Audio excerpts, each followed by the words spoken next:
Burnley versus Wolves on the final day of the Premier League season. El Crapico, as it's been dubbed. Um, I mean, what can we say about this? Let's go in descending order of league position. Let's start with Burnley first. 19th position.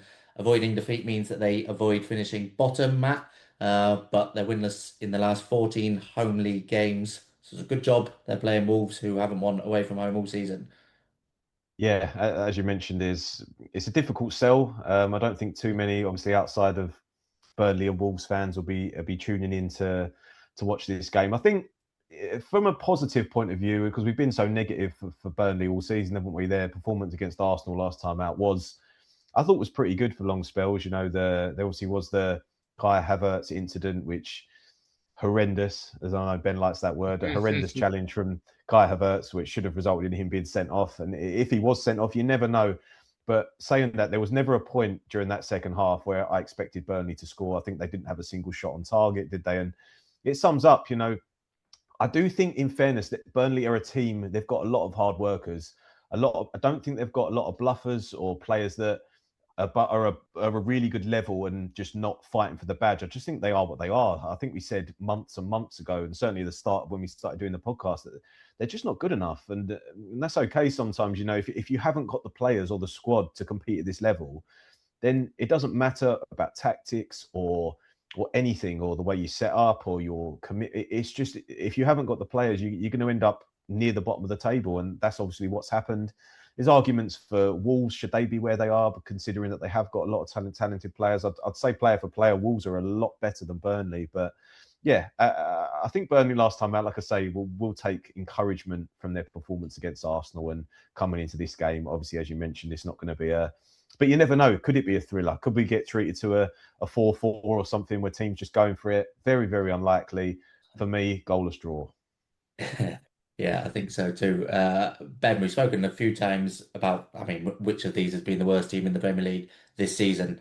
I said before that I think Burnley have probably actually been worse than Wolves, but I mean, the stats don't back me up. The stats back up Wolves being one of the worst teams in Premier League history. They're one of only two teams in Europe's top five leagues not to win an away game yet this season, along with Pisa in Serie A.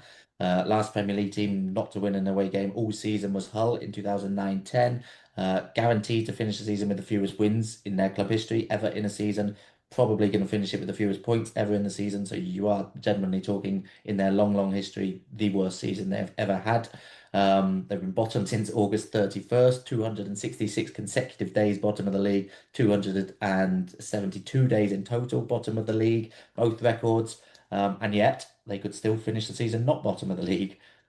Yep, as you were saying, those days that they have been bottom, I was immediately thinking to the Arsenal 248 days at the top, and then we get second. So it would be very, a lot of Burnley fans are now expecting they'll now finish bottom after Wolves has spent pretty much the entire season at the bottom of the pile. But it's been they've just been waiting for the final whistle to blow on the season ever since probably the first few game weeks of the season. To be fair, they've known that obviously when Cunha left, Aït-Nouri left. We spoke in our Bournemouth preview, which you should go and watch if you haven't already. We talked about how clubs can bounce back sometimes when they have, squads.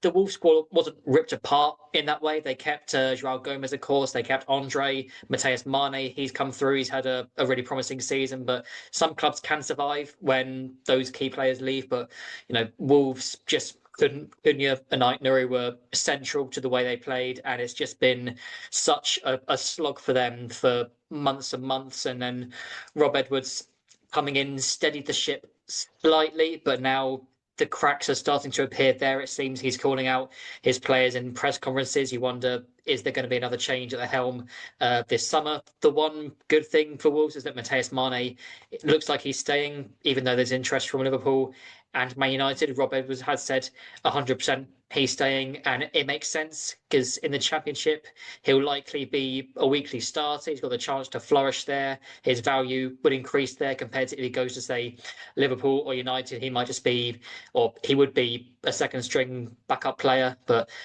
in terms of this game, what more can we say about it than just it's the dead rubber of all dead rubbers? Yeah, I mean, I think the frustration for Wolves fans, speaking to a few of them, is that it hasn't just been last summer, but they lost their two best players. Every summer for the last X amount of years, they've lost a good player and a key player and replace them with someone not quite as good. So you do that, you're going to end up being relegated. And I think a lot of Wolves fans are a bit surprised that it's taken this long for them to get relegated. Oliver, anything to say on this game? Is there anything else left to say? I'm not sure. I think, just I think it's fair to say that these two teams have been the poorest two of the season, just 7 wins and over 140 goals conceded between the two. So it's really been a season to forget for both clubs. And yeah, all that's riding on this game is avoiding finishing bottom. It's 19th versus 20th, so whoever wins knows that they'll finish the season in 19th. And so for Wolves, if they were to win, and after you mentioned before they've been bottom since August, so if they were to somehow finish 19th, I guess that's a very tiny positive they can take from this game. And as Ben was alluding to before, there with Matthijs Mane, he's been probably one of the brightest sparks they can from this season that they can take away from it. He scored his third senior goal in a 1-1 draw with Fulham at the weekend. And I think if he is to stay at Wolves, I think that probably would be more beneficial for his development. I think if he can have another season at Wolves, who will hope to be challenging at the right end of the Championship, pushing for promotion, I think that would suit him in his development more than maybe joining one of the big teams and maybe not having as much regular game time. So I expect he'll probably play. This might be his last Premier League game for a while. And yeah, it's just not much else to say really in this game. It's a difficult one, but yeah, hopefully for both teams it can end in some form of high, whatever that is. Yeah, Wolves have failed to score in 19 games this season. Burnley in 14. Burnley have had the fewest shots on target, XG, and only once before have two relegated sides met on the final day of the Premier League season. That was in 2000, 2001, Coventry and Bradford, and it was a 0-0 draw. So, warning, do not tune into this game, but do tune in to our preview for it. You can at least find out what we think is going to happen. You can find that over on sportsmile.co.uk. Thank you guys for giving your opinions, and thank you all for watching. And be sure to like and subscribe on YouTube to make sure you don't miss a video.